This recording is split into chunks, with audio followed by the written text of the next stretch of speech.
اے پیغمبر میری طرف سے لوگوں کو کہہ دو کہ اے میرے بندو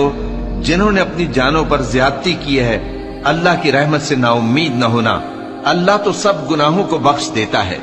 بے شک وہی تو ہے بڑا بخشنے والا بڑا مہربان۔ اور اس سے پہلے کہ تم پر عذاب آ واقع ہو اپنے پروردگار کی طرف رجوع کرو اور اس کے فرما بردار ہو جاؤ، ورنہ بعد میں تم کو مدد نہیں ملے گی۔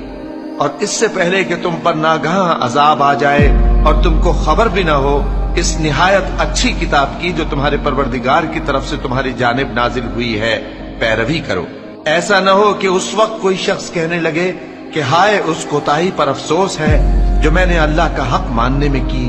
اور میں تو ہنسی ہی کرتا رہا، یا یہ کہنے لگے کہ اگر اللہ مجھ کو ہدایت دیتا تو میں بھی پرہیزگاروں میں ہوتا،